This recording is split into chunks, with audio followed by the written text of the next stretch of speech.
Welcome to MSJ mathematics. നമ്മൾ ഇന്ന് real analysis ആണ് ഡിസ്കസ് ചെയ്യാനായിട്ട് പോകുന്നത്. അതിൽ ആദ്യമായി നമ്മൾ നോക്കാൻ പോകുന്നത് equality of two real numbers. Two real numbers a and b are equal if and only if for each epsilon greater than 0 mod a minus b is less than epsilon. അതായത് രണ്ട് real നമ്പേഴ്സിനെ നമ്മൾ എപ്പോഴാണ് equal എന്ന് consider ചെയ്യുന്നത്.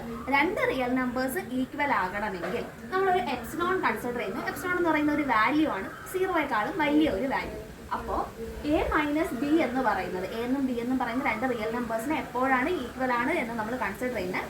നമ്മൾ A എന്നും B എന്നും പറയുന്ന റിയൽ നമ്പേഴ്സ് ഈക്വൽ ആകണമെങ്കിൽ അവരുടെ ഡിഫറൻസ് എന്ന് പറയുന്നത് എപ്സിലോണിനെക്കാളും ചെറുതായിരിക്കണം. അവരുടെ ഡിഫറൻസിന്റെ മോഡ് എന്ന് പറയുന്നത് എപ്സിലോണിനെക്കാളും ചെറുതായിരിക്കണം എന്നാണ് പറയുന്നത്. അപ്പോൾ നമ്മൾ അതിന്റെ പ്രൂഫ് നോക്കാം. നമുക്ക് പ്രൂവ് ചെയ്യേണ്ടത് എ ഈക്വൽ ടു ബി എന്നാണ് പ്രൂവ് ചെയ്യേണ്ടത്.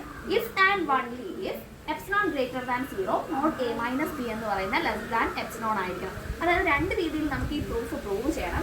ആദ്യം പ്രൂവ് ചെയ്യേണ്ടത് എ ഈക്വൽ ടു ബി ആണ് എങ്കിൽ mod A minus B less than epsilon ആണെന്ന് പ്രൂവ് ചെയ്യണം. അതുപോലെ mod A minus B less than epsilon ആണെങ്കിൽ തിരിച്ചുള്ള condition A equal to B എന്ന് നമുക്ക് പ്രൂവ് ചെയ്യണം. അപ്പോൾ നമുക്ക് ഇതിന്റെ നെസസറി പാർട്ട് ആദ്യം നോക്കാം. നമുക്ക് ആദ്യം എ ഈക്വൽ ടു ബി എന്ന് അസ്യൂം ചെയ്യാം. രണ്ട് റിയൽ നമ്പേഴ്സ്, ഫോർ എക്സാമ്പിൾ 5 തന്നെ എടുക്കാം. 5 ഈക്വൽ ടു 5 എന്ന് കൺസിഡർ ചെയ്യാം. അങ്ങനെയെങ്കിൽ 5 മൈനസ് 5 എന്തായിരിക്കും? 0 ആയിരിക്കും. അതുപോലെ എ എന്നും ബി എന്നും പറയുന്ന രണ്ട് റിയൽ നമ്പേഴ്സ് ഈക്വൽ ആണ് എങ്കിൽ അവർ തമ്മിലുള്ള difference mod A minus B എന്ന് പറയുന്ന എന്തിന് ഈക്വൽ ആയിരിക്കും? 0ക്ക് ഈക്വൽ ആയിരിക്കും. നമുക്ക് ഓൾറെഡി കണ്ടീഷൻ തന്നിട്ടുണ്ട്. എന്തായിരുന്നു condition? Epsilon is greater than 0. അതായത് ഇവിടെ കിട്ടിയ 0 എന്ന് പറയുന്ന വാല്യൂ എപ്സിലോണിനെക്കാളും ചെറുതായിരിക്കും. അപ്പോൾ നമുക്ക് എന്ത് പറയാം? Mod A minus B equal to 0 is less than epsilon എന്നുള്ള ഒരു കൺക്ലൂഷനിലോട്ട് നമുക്ക് എത്താനായിട്ട് സാധിക്കും. ഇനി അടുത്ത് നമുക്ക് ഇതിന്റെ സഫിഷ്യന്റ് പാർട്ട് നോക്കാം. നമ്മൾ അസ്യൂം ചെയ്യാൻ പോകുന്നത് ഇത്രയും പാർട്ട് അസ്യൂം ചെയ്തതിന് ശേഷം എ ഈക്വൽ ടു ബി ആണ് എന്നാണ് നമ്മൾ പ്രൂവ് ചെയ്യാനായിട്ട് പോകുന്നത്. അപ്പോൾ ഇതിന് നമ്മൾ ചെയ്യാൻ പോകുന്നത് എപ്സിലോൺ ഈസ് ഗ്രേറ്റർ ദാൻ 0 എന്ന് നമ്മൾ അസ്യൂം ചെയ്യുന്നു. അതിനുശേഷം എപ്സിലോൺ ഗ്രേറ്റർ ദാൻ 0 അതിന്റെ കൂടെ എന്തും കൂടെ നമ്മൾ അസ്യൂം ചെയ്യുന്നു? Mod A minus B is less than epsilon എന്നും കൂടെ നമ്മൾ അസ്യൂം ചെയ്യുന്നു. അങ്ങനെയെങ്കിൽ നമുക്ക് എന്താണ് പ്രൂവ് ചെയ്യേണ്ടത്? എ ഈക്വൽ ടു ബി എന്നാണ് പ്രൂവ് ചെയ്യേണ്ടത്. ഇനി നമുക്ക് സഫിഷ്യന്റ് പാർട്ട് നോക്കാം. അപ്പോൾ സഫിഷ്യന്റ് പാർട്ടിൽ നമ്മൾ ചെയ്യാൻ പോകുന്ന വേറൊന്നുമല്ല, എപ്സിലോൺ ഗ്രേറ്റർ ദാൻ 0 അതുപോലെ തന്നെ mod A minus B is less than epsilon. ഇത് രണ്ടും നമ്മൾ അസ്യൂം ചെയ്യുകയും അതിൽ നിന്ന് നമുക്ക് എ ഈക്വൽ ടു ബി എന്ന് പ്രൂവ് ചെയ്യുകയാണ് വേണ്ടത്. അപ്പം അതിനുവേണ്ടി നമ്മൾ കോൺട്രഡിക്ഷൻ മെത്തേഡാണ് യൂസ് ചെയ്യുന്നത്.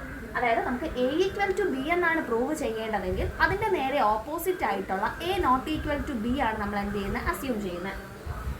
അപ്പോൾ A not equal to B എന്ന് പറഞ്ഞാൽ രണ്ട് real numbers, for example 5 is not equal to 5, നമുക്ക് അതിന് പകരം 5 ഈസ് നോട്ട് ഈക്വൽ ടു 6 എന്ന് പറയാം. അപ്പോൾ 5 6 ഈക്വൽ അല്ല എങ്കിൽ ഈ 5ഉം 6ഉം തമ്മിൽ ഉറപ്പായിട്ടും എന്ത് കാണും? ഒരു പോസിറ്റീവ് ഡിസ്റ്റൻസ് കാണും. ഫോർ എക്സാമ്പിൾ 6 മൈനസ് 5 എന്ന് പറയുന്ന 1ന് ഈക്വൽ ആണ്. അപ്പോൾ ഒരു റിയൽ നമ്പറിൽ നിന്ന് മറ്റൊരു റിയൽ നമ്പർ സബ്ട്രാക്ട് ചെയ്താൽ എന്ത് കാണും? ഒരു പോസിറ്റീവ് ഡിസ്റ്റൻസ് കാണും. അപ്പോൾ A not equal to B എന്ന് പറഞ്ഞാൽ ബിയിൽ നിന്ന് എ സബ്ട്രാക്ട് ചെയ്യുമ്പോൾ അവിടെ ഒരു പോസിറ്റീവ് ഡിസ്റ്റൻസ് കാണും. ആ ഒരു പോസിറ്റീവ് ഡിസ്റ്റൻസിനെ ഞാൻ എപ്സിലോൺ നോട്ട് എന്ന് കൺസിഡർ ചെയ്തു. അതായത് മോഡ് എ മൈനസ് ബി എന്ന് പറയുന്ന എന്തിന് ഈക്വൽ ആണ്? എപ്സിലോൺ നോട്ടിന് ഈക്വൽ ആണ്. പക്ഷേ നമ്മൾ അസ്യൂം ചെയ്ത് വെച്ചിട്ടുള്ളത് എന്താണ്? Mod A minus B is less than epsilon എന്ന് അസ്യൂം ചെയ്ത് വെച്ചിട്ടുണ്ട്. അപ്പോൾ ഈ രണ്ട് സ്റ്റേറ്റ്മെന്റ് നിന്ന് നമുക്ക് എന്ത് മനസ്സിലാക്കാം?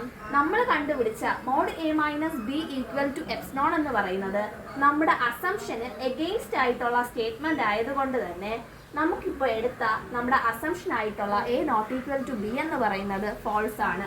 അപ്പോൾ അതുകൊണ്ട് തന്നെ actually A equal to B ആണ് ഇവിടുത്തെ കണ്ടീഷൻ എന്ന് പറയുന്നത്. അങ്ങനെ നമുക്ക് ഈ ഒരു പ്രൂഫ് കംപ്ലീറ്റ് ചെയ്യാനായിട്ട് പറ്റും.